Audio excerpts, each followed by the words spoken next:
Welcome to Streams of Income with self-help author Ryan Rieger. For the next hour, you'll hear proven methods for how to live the multiple income streams dream. Ryan is passionate about helping others discover their gifts and start their own business. He's published 5 books, and his courses and group coaching programs have changed the lives of thousands of students all over the world. Ryan's books include Private Label, The Easy Way, Finding Your Grace Place, and his latest, Streams of Income. And now, here's your host, Ryan Rieger.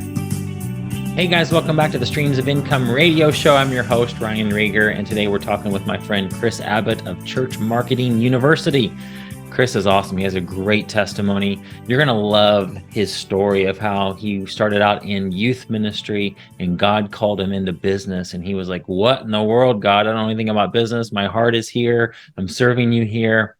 And so if you've ever gone through a transition, God's called you to do something that's kind of a little outside your comfort zone, you're going to love this episode because he gets some great tips just about how to do that and how to step out. And I took a lot of notes. One thing he said that was just powerful is that, you know, people are waiting on the other side of your faithfulness. So if God's called you to do something, just start. It doesn't have to be perfect. He said, you're going to make mistakes. You're going to mess up. And that's okay, but you're being obedient. Obey quickly. Whatever God tells you to obey quickly. I learned a lot from him. He's got an awesome business called Church Marketing University. If you want to find him on YouTube, his name is Chris Abbott, Abbott. If you are growing a ministry or a church, I highly recommend you check out his content. They're doing a great job, affecting a lot of lives, blessing a lot of ministries. I know you're going to love this interview. Here it is. Chris, welcome to Streams of Income, man. Man, Ryan, thanks so much for having me on the show, bro. Glad to have you. Good to finally meet you, Travis. My buddy, who he's been on the podcast before, talked so much about you and the influence that you've been on him and vice versa. So it's cool to finally connect online. I know we've met in person at Funnel Hacking Live. Yeah. First time. Yeah. Do you always go to those? Man, every year, bro. It's like the one conference I make sure that I'm at every single year, no matter what. I plan the rest of my year around that. So that's what I think this was the 5th time I've been there this year. Yeah. So cool. This is your first time, right? Was my first time. Yeah. Okay. Awesome. God plus hustle. So that reminds me of I think it's I don't know if it's Saint Francis of Assisi, or there's a quote that I mention often that says, pray like it all depends on God and work like it all depends on you. Yeah. And that reminds me of that. And so it's like God's grace is here. He's helping us, but it doesn't mean we just sit back, relax, and let him do it all. We have to take action. It's also another thing I say is God can't direct a parked car. So that's good, bro. I like it. You gotta move, you've got to build your business, but we have the and I could preach here too. We have the cheat code, I think, of the Holy Spirit who's with us and gives us wisdom and all that. So, bro, that's it. I love, Deuteronomy 28:2, and all these blessings shall come upon you and overtake you because you obey the voice of the Lord, right? But that's a conditional promise. You still have to obey the voice of the Lord, right? So it's not like, oh yeah, I'm going to do what God told me to do, right? Or I'm just taking my sweet time. No, all these blessings will come upon you and overtake you, right? But you have to obey the voice of the Lord. So yeah, there's a little bit of work on our part, man. It is, yes. All right, well, I want to hear your story, and I definitely feel free to preach too, because I love talking about my faith, and people that listen to me know that I give God the credit. Of course, I work hard, but I enjoy what I do, and He's blessed me. So, but I want to hear your story, and feel free to tell me how God's blessed you guys too. So, just take me back to wherever you want to take me. Yeah. So, man, it's interesting. I got saved when I was like 13 years old, right? So, like, I knew. I remember I'd been saved for about a month, and like I got like radically saved, right? Like I just started telling everybody, right? Because like I wasn't even like embarrassed about my faith. I didn't even know you should be embarrassed, right? Like, so I was just like, I was the on the football team, right? So like guys would get injured and I just lay hands on them on the sidelines and pray for them to get healed. And sometimes they would, which is crazy, and then like I just started like leading prayers before and after the game, right? Just like, and I just lead my friends in the sinner's prayer because it's just like, oh, that's what you're supposed to do, right? That's what you pastor told me to do. So, it was awesome. And I remember about a month in, I was just like, Lord, I'm only 13. Like, if you just tell me what I should do with my life, then like, I'll know exactly what I should do. And I can just start training for that now at 13, as opposed to trying to figure it out once I get my 20s or something. So good. And so I remember I was sitting there and I was reading the Bible, and all of a sudden, like I looked down and it was Ryan. It's weird. This is the only time it's ever happened. It was almost like cartoon letters, right? Like if you ever like look at a cartoon where it's like, wah, you know, like words like kind of jumped off the page at me, and it said "preach the word," and I was like, got it. Right, like I'm supposed to be a preacher. Here we go. So I basically, like, for all of high school, like, man, I went to Oral Roberts University and majored in theology, right, with a concentration in youth ministry, right. So I was like, man, I was gonna go be a preacher, and so that's my background. Like I did a full-time ministry internship at my church, at Gus Church, and just I was a full-time pastor for 5 years. I was in youth ministry for 15. Like ministry was my life. It was my world. And that's all I planned on doing. Like even when I was a youth pastor, I just thought, okay, the next step is probably to become like an executive pastor somewhere and eventually a senior pastor. Yeah. And so the Lord kind of hijacked my world. I was doing like an extended, like a 40-day fast, like a Daniel fast. And, just fruits and vegetables in the beginning of 2014. I was on staff at a church, and the Lord told me, like, hey, the next season of your life is going to be business, right? So get ready, pack your bags, right? It's not yet, but you're going soon. And he said, oh yeah, because he said the place I have for you is not ready yet. And I was just like, what? Business? Like, this is it. I've been working my whole life to get in ministry. I'm here. We've arrived. Like, we're crushing it. Yeah. We doubled the youth group in the first 90 days when I got there.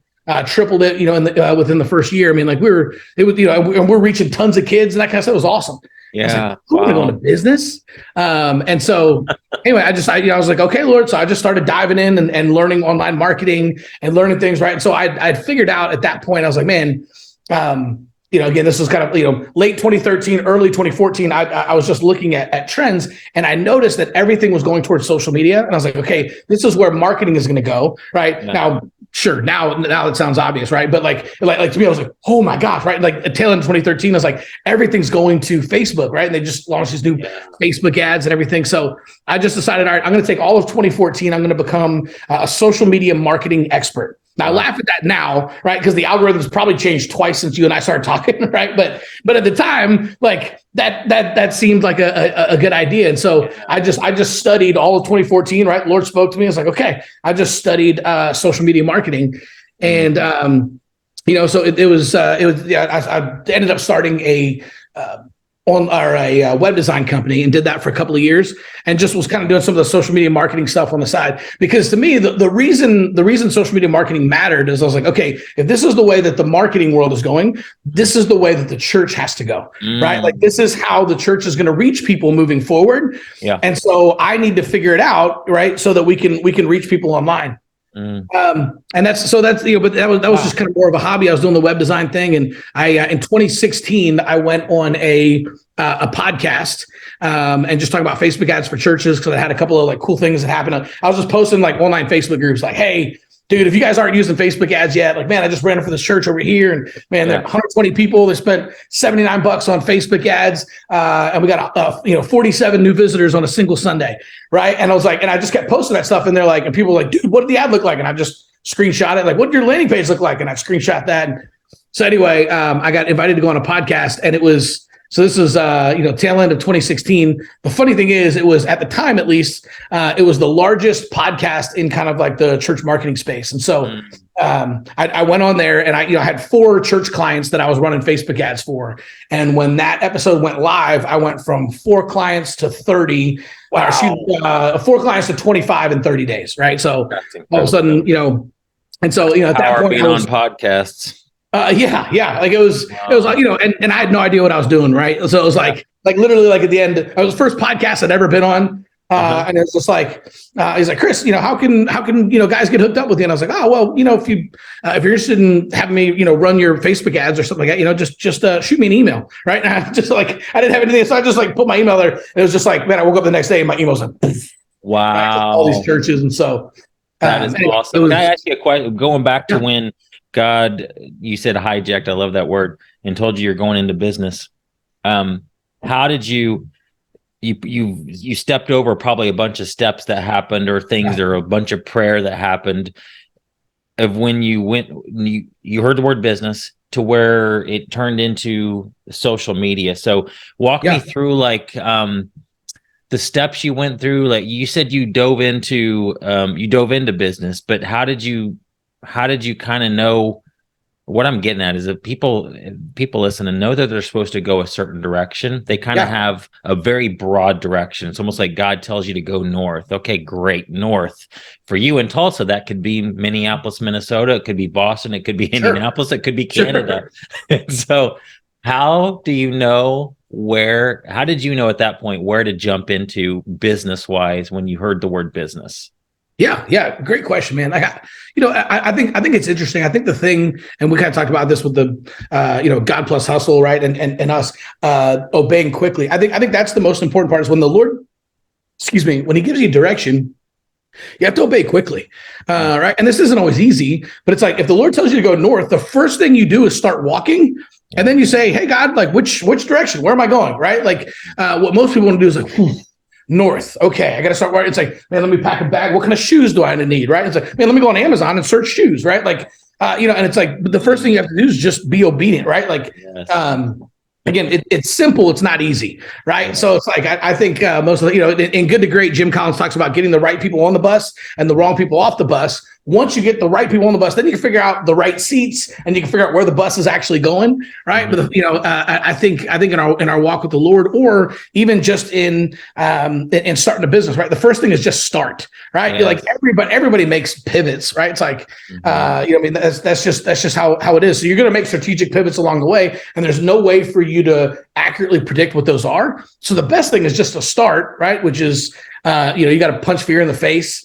John Acuff, punch fear in the face, start, actually just get out there. Yes. Man, so that's what I did. I was just like, okay, well, I'd learned how to build websites, like WordPress websites, because my pastor came into my office one day and was just like, dude, we're locked out of our website. Like we had a volunteer who built the website.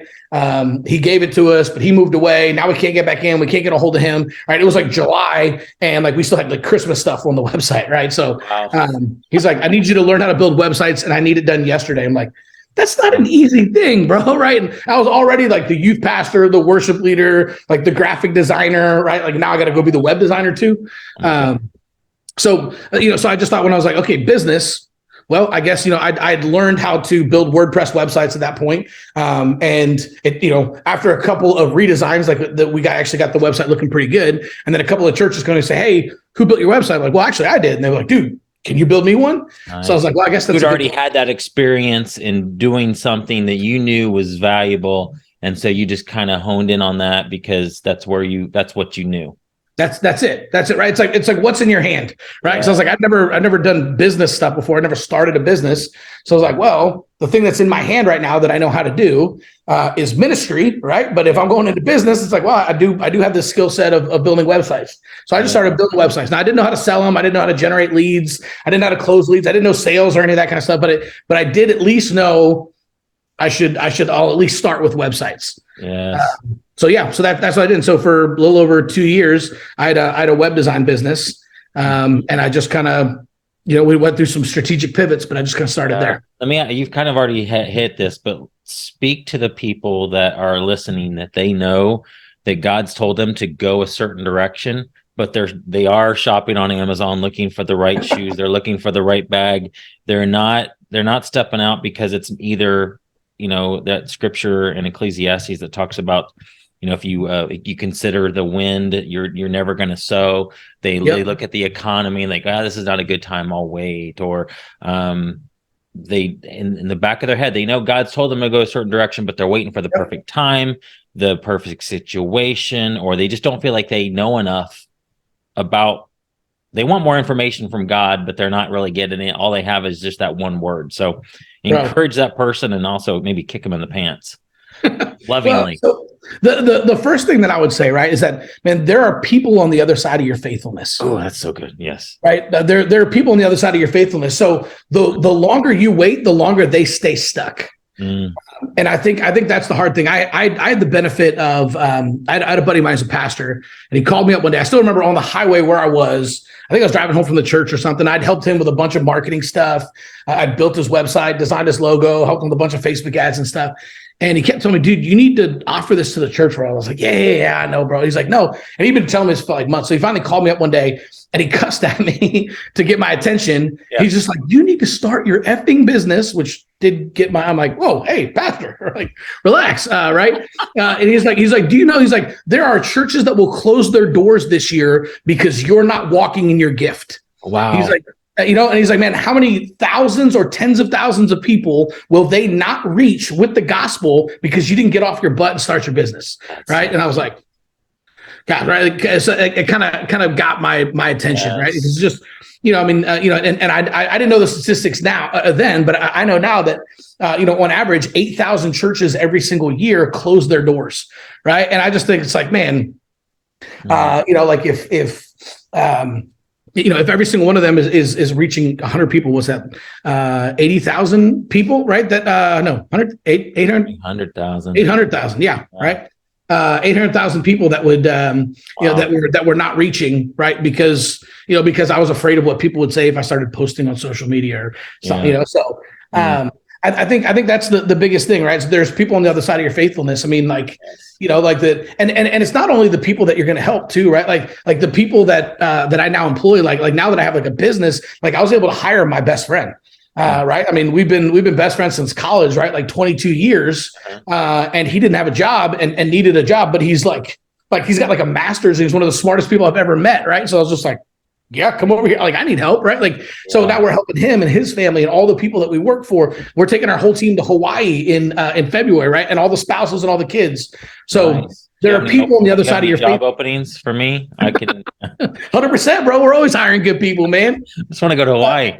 That's that's it, right? Like, but you know, all of that is because, man, like I punched fear in the face and finally just started. And so I think, you know, like the longer we wait, right, we kind of get into that like analysis paralysis, right? Where it's like, like you're afraid to take the wrong step, right? But I think it was Mark Twain who said, the man who grabs a cat by the tail knows 80% more about cats than the man who doesn't, right? So like meaning you just have to freaking start, right? Like just start with, like you are going to screw it up. You are going to do some of the right stuff. You're supposed to. That's how you learn. That's how we all learn, right? Like that's how, like when you started your business, I'm sure you made a bunch of mistakes. Now you know the things not to do, but making those mistakes, there's a lot of people are like, hey, make sure you don't do this. And you're like, yeah, whatever. Right. Like, they can try to shortcut the process and but then it's not until you make that mistake and it causes you a bunch of pain. You're like, oh yeah, I probably should separate my business account and my personal account because now like we're in the negative and I didn't know that. Like, okay, now I see why people told me to do that. Right. So it's like,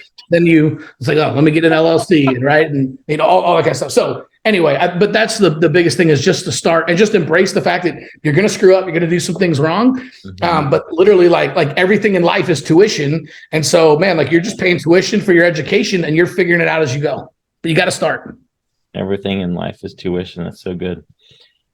Also, what about, this is you've probably been asked this before, or thought about this before you have a heart for God, obviously. So before you were doing quote ministry, and now God's calling you to business. And I realized that my business is my ministry. But did you have any struggle at the beginning of that when you're like, but God, I'm serving you. And if I go into the business world, that's the evil, negative world of business. And that's where all the bad people are. And now I'm doing something holy here. Over there is unholy. I know that's not true. But did you have a struggle with that at all? 100%, bro. And I've never talked to a single person who left ministry to go out of business who didn't struggle with that. Right. Like I think it's one of the hard things, because when you're in ministry, that feels like the calling. That's the thing. That's the pinnacle. So anything else feels like a step down. Yes. Right. And and I didn't even understand what marketplace ministry is and that kind of stuff. Right. Like, you know, so it just, like it felt like, wait, why would I take a step down? Like I'm already here. Like this is the top. This is it. You know, and so like I said, I realized that like my business is my ministry, right? And for me, like I specifically help churches and pastors and that kind of stuff. So there's that really cool correlation. But it's like, man, we also help the families that work for us, right? And all that kind of stuff. Like, you know, like our kids are going to grow up. You know, like I've read studies about the impact, because they say like if kids have parents who like work multiple jobs and they're gone all the time, right? And they're you know, they travel a lot, they're working a lot. It basically has almost zero statistical impact on the kids' development, right? Like they understand, like, my dad works a lot, my mom works a lot, right? She's providing for the family. But for the kids that have parents who go to jobs that they hate and come home and bring that home, they're 80% more likely to be bullies at school. Really? Wow. So it has this like massive effect on like their developmental, right? I guess like their brain and all kinds of stuff. So it's like, man, like all the people that work for me, right, are never going to go through that. My kids are never going to go through that. Like I might get stressed sometimes. We might work some long hours sometimes, right? But they also I'm careful too, not to say too much. Like, hey, I'm going to work. It's like, oh man, like why do you have to work? It's like, man, buddy, I got to help people. Right. It's like, man, like, do you understand? Like, and I tell them, hey, there's people on the other side of my faithfulness, right? Yes. So there's people on the other side of your faithfulness, man. So like I have to do what I'm called to do. And God has called me to help churches. And so because of that, right. And we'll, look how many people we're helping and all this kind of stuff. Right. So it's cool. Both my kids started businesses recently. Yeah. So like, oh, this is cool. Like, man, we'll do this. Like, dude, my son started like, he just took all the sodas and waters out of our fridge and then like put them in a cooler and went out and sold them on like a hot day in the summer. But like the kid made like $250 in like 3 days. And I was like, dude, like I didn't make $250 working at Applebee's back in college in 3 days. Like I didn't make that in 2 weeks. Like it's true. It's crazy. My daughter, actually with Travis's daughter, they started making these bracelets right here, right? Cost them less than a penny to make one. They sell them for $1 a piece. They made $42 the first day they went out. And like, that's awesome. Dude, like my daughter's 7, right? But they have no fear, right? So like, my son who's 10, like set up, like he went to like the pool in our neighborhood and like set up a table and like set up, $1 drinks and people came up to them. But like those little girls, they just go up and just like knock on every door and they're like, you want to buy a bracelet for $1? And so, I mean, they like, and then they got into competition because Zoe'd come back and she'd be like, Chase, my business makes more money than your business. So anyway, it's cool because now we're raising young entrepreneurs, right? It's, so it's going to change the trajectory of my family culture, right? And the kids that I'm raising, but it's because I've just stepped up into what God told me to do. And now I couldn't even imagine doing anything else. But when the Lord first told me to do that at the beginning of 2014, like, I'm not kidding, Ryan, I was devastated, bro. Like, I was like for like a couple of weeks, like it took me a while to get on board because I was like, I don't even want to be in business. Why would you call me to do that, Lord? Right. But the amount of like ministry opportunities it's opened up now, right? Like I just didn't realize he was just moving me from one ministry to another. But at the time, I thought it was a demotion, right? Wow. You're having I would venture to say you're having a greater impact in numbers and with what you're doing now had you stayed around as a youth pastor. Yeah. Yeah, that's something that's kind of cool. I started a YouTube channel here about 1.5 years ago. Just helping churches with, church marketing, church growth, that kind of stuff. Well, one of the things like kind of that I didn't plan on doing at all, a couple of them, like I've got like 250 videos out there. So, you talk about all this, church marketing, church growth, social media, kind of get bored of talking the same thing all the time. So I did a couple of videos just on youth ministry. Like, hey, here's some of the things I did to grow my youth ministry. Yeah. And I can't even tell you how many hundreds of youth pastors have like found those videos. And then they're like emailing me and like commenting on, like, dude, thanks so much. These ideas are fire. Like youth pastors reach out to me all the time. Like, dude, can we just hop on a call? And like, let me just like, I'm trying to grow my youth group and stuff. So it's like, dude, like I had such a heart for youth ministry. I was in it for 15 years. Now I'm helping the youth pastors who will go help those kids. And so I'm having a much wider impact than I ever would have had if I just stayed in youth ministry, helping out, 150, 175 kids. So it's pretty interesting when you just trust God. He knows what he's doing. So. That's so cool. Okay, so back to your story. You started doing websites and you started doing social media. How did all that turn into what you're doing now with Church Marketing University? Yeah, so it was really interesting. I ended up going. So I had that business building websites from 2014 to 2016. And in 2016, my church, Guts Church, where I'm at now.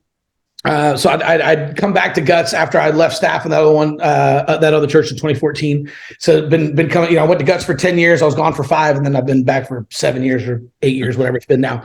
But so I came back there and they contracted me to rebuild the website. So I went in there like once a week, spent the day in the office, rebuilt the website. And then afterwards they're like, hey, we love the website. It was a huge project. So it took several months. They're like, man, we want you to come on board as the marketing and media director. I was like, no, I'm not trying to go back into ministry. Like I've got a business. I finally figured out how to sell high ticket websites. I'm actually making some decent, money. But I interviewed for it just because, like, well, I got to at least be faithful. I prayed about it, and I was like, oh my gosh darn it! I knew I was supposed to do it. And what's funny is the short version is basically this. I was praying about it. I felt like the Lord said, read Genesis 26, and I was like, Genesis 26, and I had this thought. I don't know if I've ever read Genesis 26. So I open it up, I read about it. Talking about Isaac, like sowing in famine and receiving like a hundredfold return, right? And all this stuff. And I was like, I read the whole chapter, bro. And I closed the Bible and I was like, well, I guess I missed it. That doesn't pertain to my situation at all. So whatever. And literally the next day I'm riding in the car with Travis. Yeah. And we're talking about, he's like, dude, you can take the job. I was like, I don't know, man. I prayed about it. He goes, dude, he's like, you keep looking at it in the natural. He's like, but you got to look at it like Isaac did, man. Remember in Genesis 26, he sowed in famine, right? And he received a hundredfold return. And I was like, are you kidding me? I was like, bro, just yesterday, the Lord told me to read Genesis 26. I didn't understand it. And then Travis said that. And I was like, gosh. So I called my wife. I was like, I'm supposed to take the job. And so I did that and went on staff at the church. And so the biggest thing that happened was, now that I was going on staff at church, I didn't have time to build all the websites and stuff. I still had to have a business on the side just to pay the bills. And so I was like, okay, well, maybe I'll transition over and I'll start running Facebook ads for churches because that's something I can still do on the side. I won't have the time to build websites. Right. And that was, and so like literally while I was going through that was when I went on that first podcast. And I guess I told the story wrong earlier. That first podcast I went on, and it ended up like, so we recorded in like October of 2016. It went live in 2017 in January. So the first episode of the new year. And the guy reached out to me like a month later. He's like, dude, I never do this. I have to have you back on the show. People are going crazy. We're getting emails all the time. He's like, it's the most downloaded episode in the history of the show. So it was already like the number one show in like the church communications, church marketing space. Right. Wow. So, and I was just like, what? Like it was crazy to me. So on that second one, I was smart enough that time to at least be like, oh yeah, hey, if you want me to run your Facebook ad, shoot me an email. And that's when things just exploded. Right. Also, I ended up with 25 clients. And so again, kind of, short story long, when during that time, I met my now business partner, who is Ryan Wakefield. He was one of the first guys that reached out to me in the space, said, hey, I see you, kind of posting on there. I heard your interview, on Brady's show. That was amazing. I just want to introduce myself. I own a company called Church Marketing University. Man, love what you're doing. Right? If I can help it at all, man, just say the word. And so we just kind of became friends and just started doing stuff. We started meeting about once a month, me, him, and a guy named Tyler Smith, who runs Text and Church, just to kind of compare notes on like what we were doing in our businesses and all stuff. Yeah. I eventually started a church network through my church. And so we were just teaching churches a lot of this kind of stuff, how to use digital marketing. And so Ryan and I just kept trying to figure out how to work together for like years, and we even like went to a couple conferences together. Like he was driving from Kansas City down to Dallas, right? Your neck of the woods. He was like, hey, I'm driving right through Tulsa. Why don't I just scoop you up tomorrow on my way and we'll just go to Dallas for a couple of days. I'm speaking at this conference. You can stay in the hotel with me and we'll just hang out and dream about Jesus. I was like, yeah, let's do it. So we got to know each other really, really well. And then last summer, at the time I had a company called the Church Growth Agency, where we were running Facebook ads and chatbots for churches. Yeah. And so he called me up last summer and just said, dude, man, we've been trying to work together for 5, 6, 7 years. He's like, man, what if we just combine our companies, create one giant super company and just help 1 million churches? Wow. I was like, no, like what would that even look like? He's like, I don't know, but everything's figure outable, right? We can figure out the details. So it took the better part of 4, 5, 6 months to kind of figure out all the details. Yeah. But in January of 2022, we signed the paperwork. We officially became partners. We went with the name Church Marketing University, and kind of stuck with CMU. And then we launched a new program inside of CMU called Grow. And that program has just exploded. So we've got over 2,000 churches in CMU now. We've got over 400 churches in the Grow program. Is that your monthly membership program?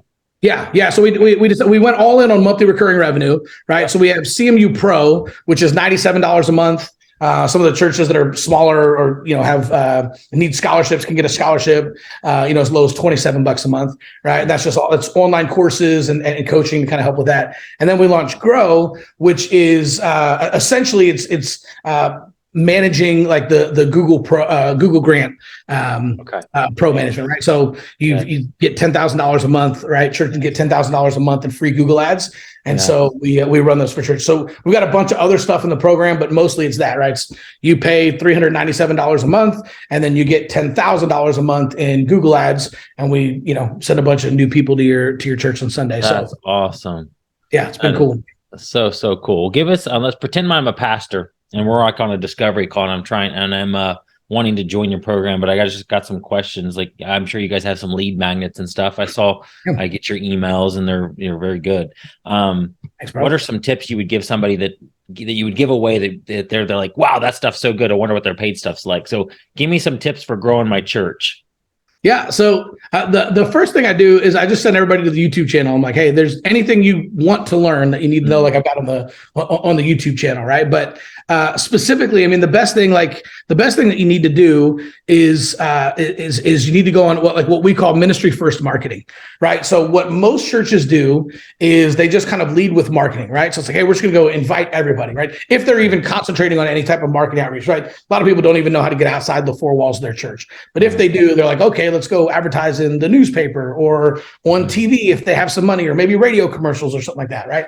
The problem is, nobody reads the newspaper anymore, right? Like, man, TV commercials, everybody has DVR so they can fast forward to the commercials. I do this sometimes when I speak at, I stole this from Gary Vaynerchuk, but I do this when I speak at conferences. I'll just say, okay, I'm just curious, right? How many of you guys out there don't watch TV commercials, right? Everybody raise their hand. Okay, how many of you guys have not watched a single TV commercial the entire year? And it's almost the entire room still has their hand up. Wow. Right? The only time people watch TV commercials is the Super Bowl, right? That's it. Yeah. So anyway, right? And nobody listens to the radio. We all listen to Spotify or Apple Music, right? Like an adult. Why would we listen to the radio? So but that's they kind of go to old school traditional media. Yep. Or they'll try direct mail. Problem with direct mail is direct mail has an expected rate of return of 0.25%, right? Like, Ryan, you're a businessman. What in life has an acceptable rate of return of 0.25%? Nothing, right? It's ridiculous. And so it's not ineffective. It's just overpriced, right? Direct mail just, it just doesn't work. I have a pastor friend of mine spent $9,000 on a mailer and got 2 visitors. I was like, wow. And he was like, well, yeah, it worked. It just didn't work that well. I'm like, it worked? You paid $4,500 per visitor. You think you could have walked up? Do you think you could have found like 2 visitors on the street and paid them $4,500 a piece to come to church on Sunday? Right? Like, he's like, dang. I was like, could you have found 9 visitors and paid them $1,000, right? 18 visitors, paid them $500 a piece to come to church. He's like, stop it, man. I hate you. Right?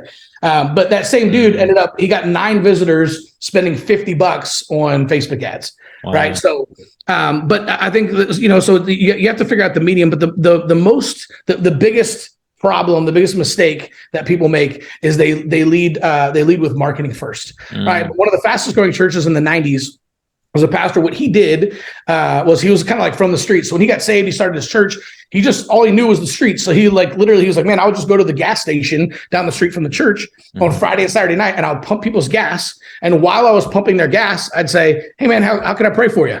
Right? People were like, dude, it's the gas station attendant guy want to pray for me, right? It's like, right.